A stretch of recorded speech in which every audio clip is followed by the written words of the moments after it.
Assalamualaikum warahmatullahi wabarakatuh.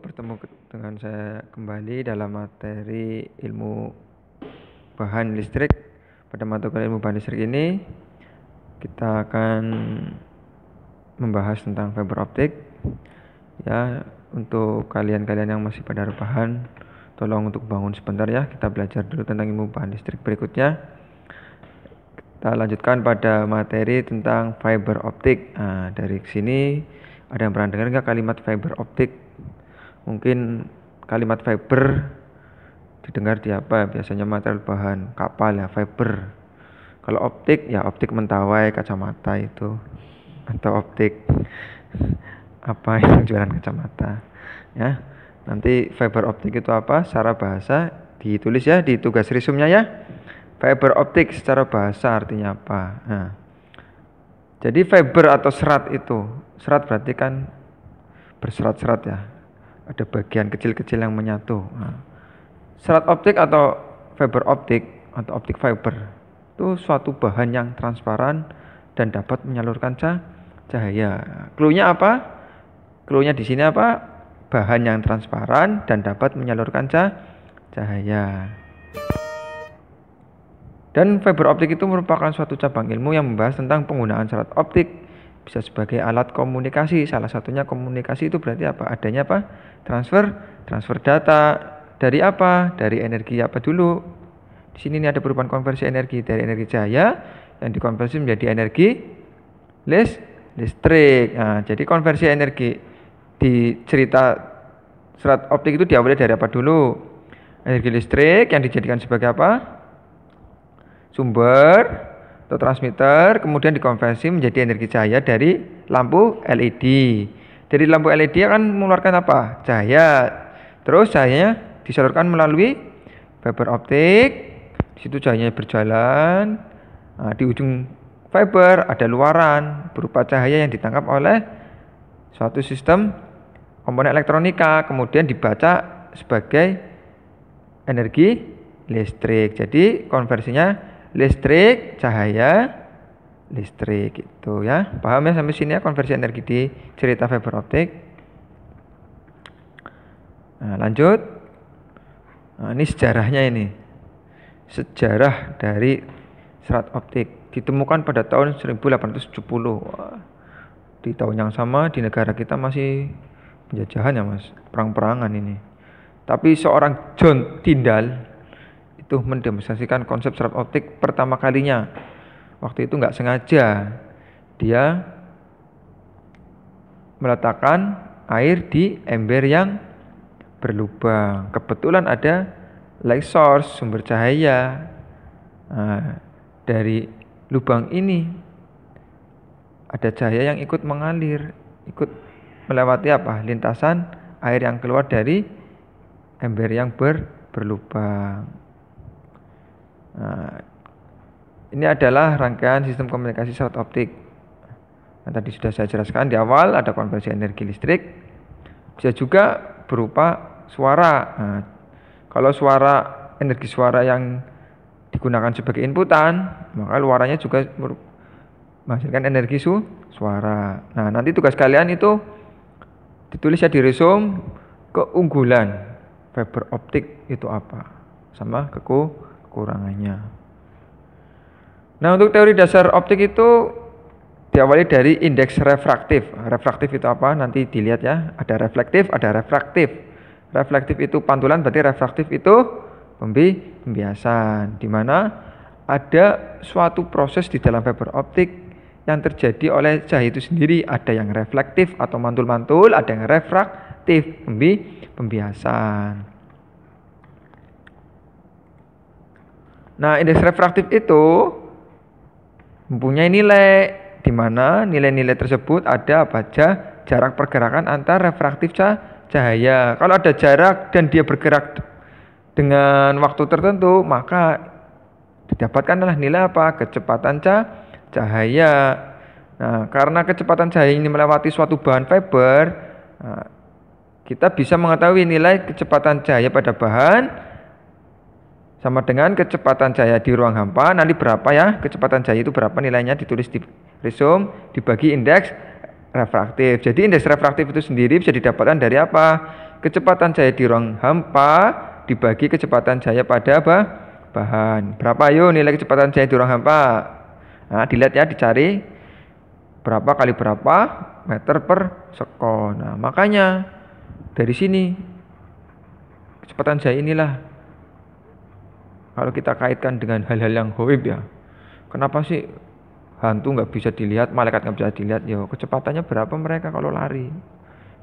Nah, itu versi larinya apalagi gerak. Nah, dia bergerak aja sudah kecepatan mencapai 3 kali 10 pangkat 8 meter per sekon. Cepat banget, Mas. Jadi kalau perhitungannya keliling bumi, nanti dicari ya berapa keliling bumi. Nah, itu cahaya dalam 1 second aja sudah bergerak berapa kali?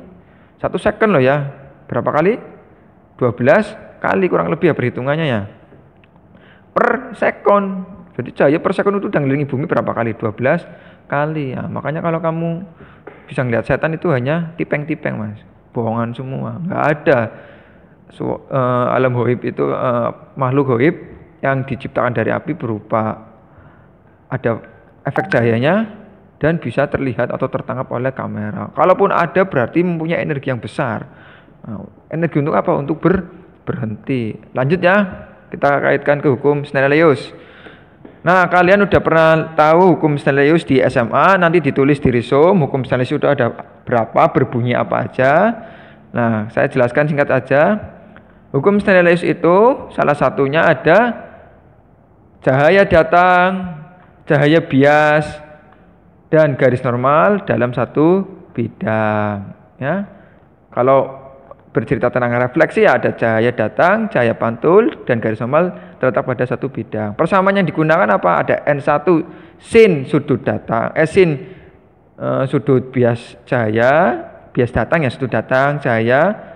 Ulangi, N1 itu indeks cahaya dari medium pertama, ini medium, anggap aja kalau di sini air, di sini udara, berarti ini N1 berarti cahaya datang dari media awal kali sin theta 1. Theta 1 itu apa? Sudut datang, sudut antara cahaya dengan garis normal sama dengan N2. N2 itu indeks bias cahaya, indeks cahaya bias.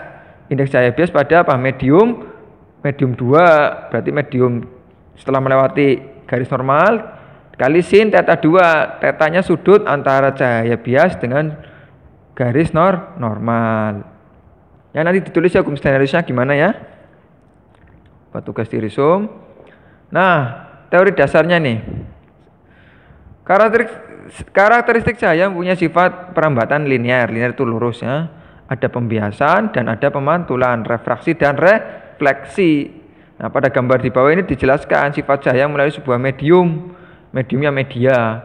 Ada udara, air, kaca, banyak banget kan. Dengan indeks bias yang berbeda. Nanti dicari ya di internet.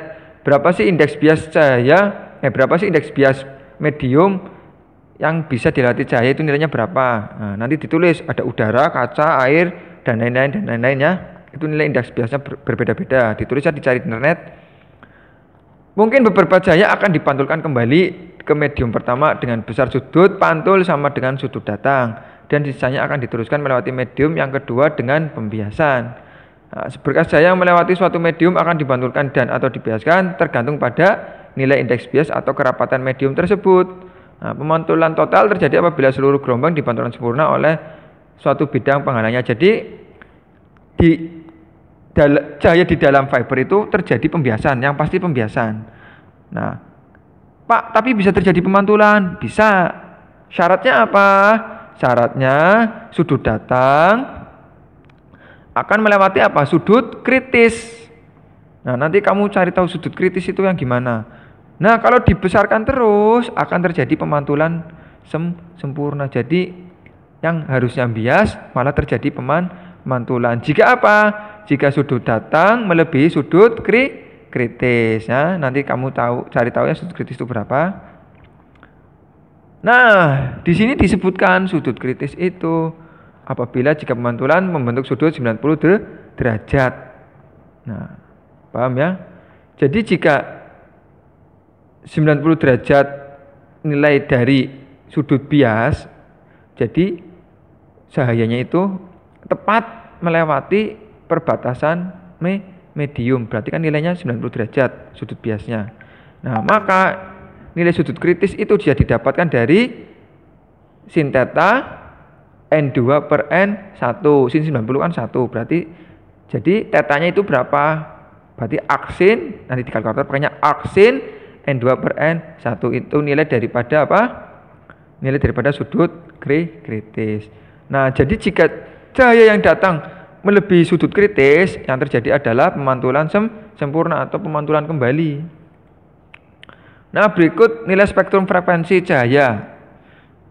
Jadi di sini ada frekuensi cahaya bisa melewati fiber optik, yaitu pada panjang gelombang berapa di sini? 600 nanometer sampai 1500 nanometer. Ini nilai apa? Nilai lambda atau panjang gelombang dengan nilai frekuensi tertentu di antara berapa ini? 10 pangkat 14 untuk infrared sampai ke ultraviolet. Nah, jadi di frekuensi tertentulah suatu cahaya bisa masuk ke fiber. Nah, makanya mata kalian itu bisa melihat, oh itu merah, biru, kuning, putih. Nah, nanti akan saya jelaskannya kalau pertemuan berikutnya atau ketika kuliah offline aja. Jadi barangkali ada yang mau tanya, nanti bisa di komentar ya.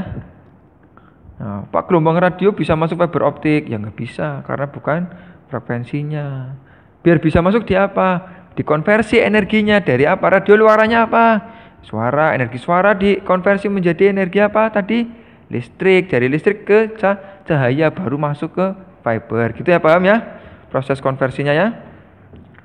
Nah, di dalam fiber itu ada apa aja sih struktur serat optik itu? Yang pertama ada core atau inti, ada cladding. Cladding itu apa? Jaket.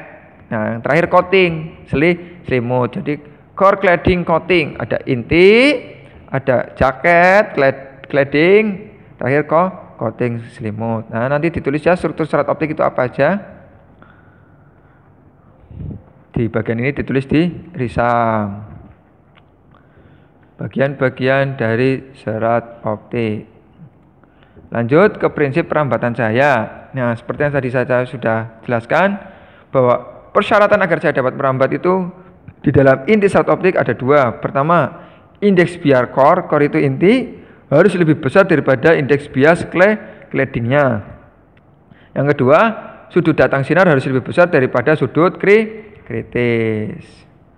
Nah, prinsip-prinsipnya perambatan cahaya di dalam serat optik memenuhi kriteria. Pertama, sinar merambat lurus panjang sumbu serat tanpa refleksi atau refraksi, berarti lurus di inti, lurus saja. Yang kedua, sinar mengalami refraksi total atau pemantulan sempurna karena memiliki sudut datang lebih besar dari sudut kritis dan akan merambat sepanjang serat melalui pantulan. Yang ketiga, sinar mengalami refraksi atau pembiasaan dan tidak akan dirambatkan sepanjang serat karena memiliki sudut datang lebih kecil dari sudut kritis. Nah, dari teori ini kalian bisa dipahami ya. Nah, dari banyaknya sinar yang datang itu bisa dihitung jumlah modus yang merambat di dalam sebuah serat optik. Nah, pada persamaan rumus berikut. Nah, nanti dicari N itu apa? Jumlah modus. D itu apa? Jarak atau diameter dari core inti. NA itu apa? NA itu numerik apa? Aparatur. Nah, rumusnya ini. N itu indeks bias core inti min. Berarti di NA sama dengan akar dari N core kuadrat dikurangi N cladding kuadrat. N core artinya apa? Indeks biasnya si core inti. N cladding indeks biasnya si cladding. Jadi bahannya beda-beda ya. Nah, dikali pi dibagi lambda, tanda kurung di kuadrat dibagi 2. Paham ya? Nah, ini jenis-jenis serat optik yang multimode step sama multimode graded index. Nah, yang C itu jenis serat optik berjenis single mode. Nah, nanti dijelasinnya satu-satu ya.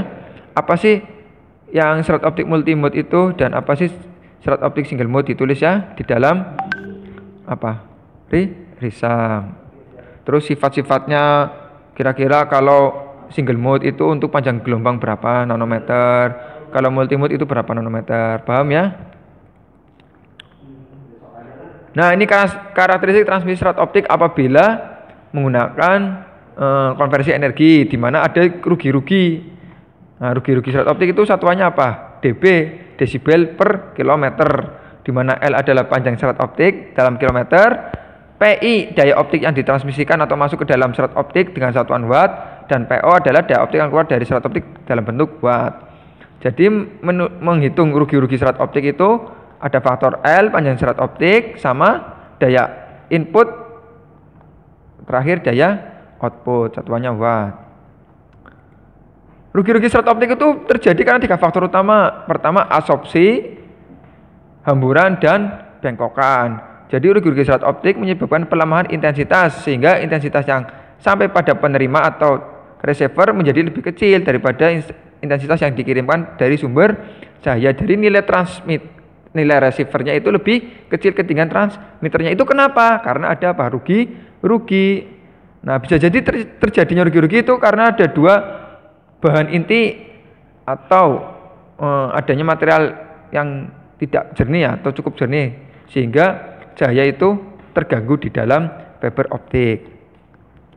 Nanti dijelaskannya rugi-rugi dari absorpsi itu apa, ditulis di dalam risam. Terus dari pancaran relay, ada lagi karena pemantulan Fresnel, terus dispersi. Jadi yang utama itu ada 3 faktor, absorpsi, hamburan, dan bengkokan. Nah, faktor lain ada pancaran relay, itu gimana penjelasannya, pemantulan Fresnel itu kayak gimana, dan dispersi itu kayak gimana. Oke.